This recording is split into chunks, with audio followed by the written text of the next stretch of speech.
முதலமைச்சர் விஜய் அவர்கள் இப்ப ரீசென்ட்டா தலைமைச் செயலகத்துல ஃபோட்டோ ஷூட் எடுக்கிற மாரி போல ஃபோட்டோஸ் வெளிவந்து ரசிகர்கள் மத்தியில இன்ப அதிர்ச்சிய ஏற்படுத்தியிருக்குது.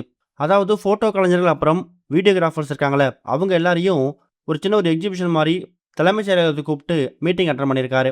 அப்ப ஒரு ஃபோட்டோகிராஃபர்ஸும் உள்ள வரும்போது, முதலமைச்சர் விஜய் அவர்கள் தன்னோட கையால கேமரால ஃபோட்டோ எடுக்கிற மாதிரியும், ஒருத்தவங்களும் உள்ள வரும்போது அவங்கள வெல்கம் பண்ற மாதிரியும் சில ஃபோட்டோஸ் வெளிவந்து இன்ப அதிர்ச்சிய ஏற்படுத்தியிருக்குது.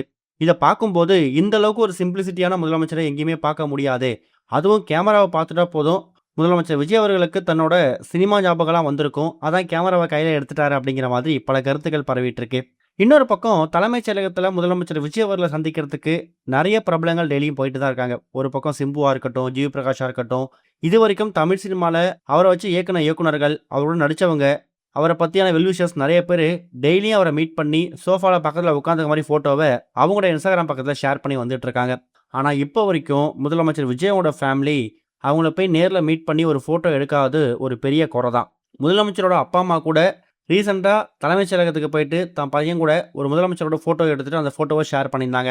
இப்போ வரைக்கும் முதலமைச்சர் விஜயோட மனைவியா இருக்கக்கூடிய சங்கீதாவா இருக்கட்டும், பையன் மகன் ஜேசன் சஞ்சயா இருக்கட்டும், மகள் திவ்யா சாஷா இருக்கட்டும், இவங்க யாருமே தலைமைச் செயலகத்துக்குன்னு போயிட்டு தான் அப்பா கூட ஃபோட்டோவ எடுத்து அந்த ஒரு ஃபேமிலி ஃபோட்டோவ ஷேர் பண்ணல.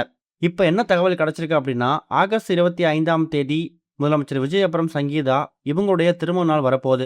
அந்த ஒரு வெட்டிங் ஆனிவர்சரி அன்னைக்கு தன்னுடைய மகன் ஜேசன் சஞ்சய் அப்புறம் மகள் திவ்யா சாஷா இவங்க 2 பேருமே தன்னோட அம்மாவையும், அப்பாவையும் தலைமைச் செயலகத்துல மீட் பண்ணி வைக்கிறதுக்கான ஒரு ஏற்பாடு செஞ்சிருக்கிறதாவும், அந்த நேரத்துல இவங்க எல்லாமே ஃபேமிலியா சேர்ந்து ஒரு ஃபோட்டோ ஷூட் நடத்தி அந்த ஃபோட்டோவ ஜேசன் சஞ்சய் அவருடைய சோஷியல் மீடியா பக்கத்துல ஷேர் பண்றதுக்கு அதிக வாய்ப்பு இருக்கு அப்படின்னு தகவல் கிடைச்சிருக்குது. யார் வந்து ஃபோட்டோ எடுத்துட்டு போறாங்க, சொந்த ஃபேமிலி அவங்க ஃபோட்டோ எடுக்கிறதுக்கு எந்த உரிமையும் இல்லாம போயிடுமா? கண்டிப்பா அதுக்கான நேரத்த முதலமைச்சர் விஜய் ஒதுக்கியிருப்பாரு. அப்படி வரக்கூடிய நேரம், ஒதுக்கக்கூடிய நேரம் ரொம்ப ஒரு ஸ்பெஷலான டேவா இருக்க போகுது அப்படிங்கிறதுல எந்த சந்தேகமும் கிடையாது. இது ஒரு பக்கம் இருக்க, நடிகை சௌகார் ஜானகி அவங்களோட உடல்நிலை பத்தி இப்ப ரீசென்ட்டா ஹாஸ்பிட்டல் தரப்புல அவங்க உறவினர் சேர்ந்தவங்க ஒரு அப்டேட்டை வெளியிட்டிருக்காங்க. 94 வயசு ஆகக்கூடிய பழம்பெரும் நடிகா இருக்கக்கூடிய சௌகார் ஜானகியோட உடல்நிலை ரொம்ப மோசமாயிட்டு தான் போகுது.